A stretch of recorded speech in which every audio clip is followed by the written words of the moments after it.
Crucial verdict in the two gang rape cases in the Mumbai Shakti Mill compound case are out. All accused have been convicted here. The four accused in both the cases are the same men who had gang raped two young women in two different instances in the abandoned Shakti Mills compound in Mumbai. आज जो न्यायालय से फैसला आया है उससे पीड़ित महिला और उनके परिवार को सही न्याय मिला है। अत्यंत कम समय में चार्जशीट दर्ज किया गया था।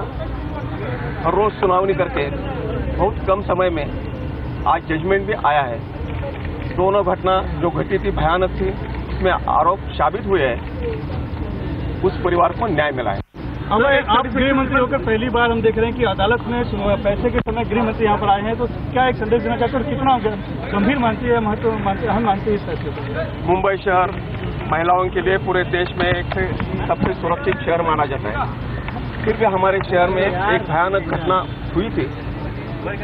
पूरे महाराष्ट्र के लिए नहीं, देश के लिए एक महत्वपूर्ण मुकदमा था और उसका फैसला आ गया है। महिला सुरक्षा के लिए आप क्या आगे किस तरह प्रयत्न किए जाएंगे? एक केस आज दर्ज हुआ है, मामला एक सबक साबित होगा। ये घटना घटने के बाद बहुत सारे उपाय योजना महिला सुरक्षा के लिए मुंबई पुलिस की तरफ से और महाराष्ट्र पुलिस की तरफ से की गई है। मेरा विनम्र दावा है, आज भी देश में जितने बड़े शहर है उसमें मुंबई में हमारे बहनें और महिला सुरक्षित है। फिर भी आगे जाकर कोई कमियां न रहने के लिए हम पूरी कोशिश करेंगे। इस फैसले से गुनहगारों को एक अच्छा मैसेज जाएगा, दोबारा ऐसी घटना करने की हिम्मत कोई न करे।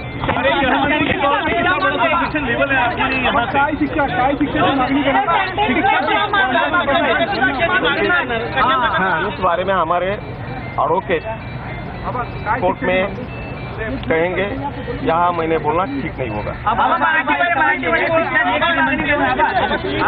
शिक्षेच्या बाबतीत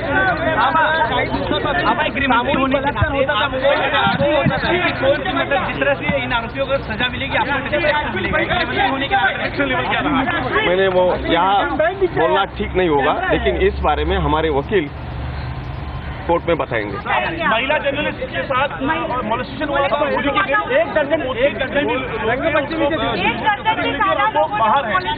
वो बाहर है।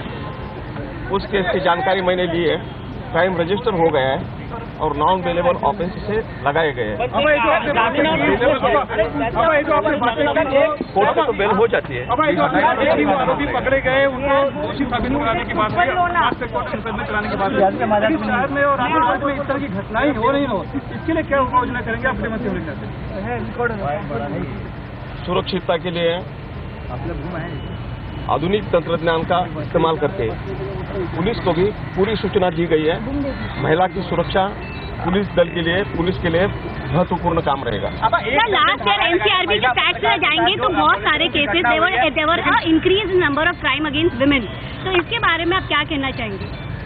अब तो दिल्ली का फैसला होने के बाद रजिस्ट्रेशन बढ़ा है, लेकिन महिला आगे आकर क्राइम रजिस्टर कर रही है, अन्याय सह नहीं रही। क्राइम थोड़ा सा बढ़ रहा है, लेकिन जिस पर अन्याय होता है उन्होंने क्राइम रजिस्टर करना चाहिए। हमारी पूरी कोशिश है फास्ट ट्रैक कोर्टों की संख्या और बढ़ा के पीड़ित परिवारों को और महिलाओं को जल्द से जल्द न्याय मिलेगा। Thank you sir, thank you sir, thank you sir. धारा लगाएगी, पार्ट 2 ने लगाया गया, पार्ट 2 ने लगाया गया, जो जिसमें नॉन बेल नहीं मिलती, इस बारे में हमारे एडवोकेट बोल सकते हैं। क्वांटम ऑफ जस्टिस कल है, आप कल भी आएंगे? आने की आवश्यकता नहीं है, मुझे आज साबित हो गया है। So there you are, the first reaction coming from Home Minister R.R. Patil, talking of an exemplary punishment, also saying that he welcomes a judgment. Let's get back to Megha, who in fact is getting us each and every detail on that big story. Megha, is the Home Minister there, R.R. Patil, trying to do a bit of damage control? Because remember, the police has also been under the fire for laxity and for not being able to provide security, because this incident happened in broad daylight, in fact, just at 6 in the evening. Well, you know, this particular incident had shaken up just about everybody, be it the government of Maharashtra or for that matter the citizens of Mumbai. This was one incident that had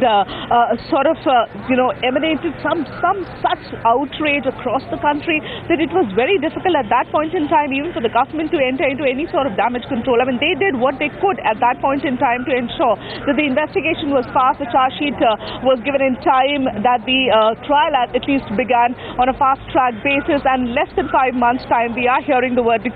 The verdict, of course, was delivered today. Now, you know, the very reason why we saw Mr. R.R. Patil as well as the entire team of the crime branch, the then officers who were in looking after this particular case, they were all there in the courtroom today, and there seems to be, you know, the reason, of course, was to at least send a message out to the public that they are very, very serious about crime against women, that they will do all that they can to ensure that such incidents, such horrific incidents, are not repeated.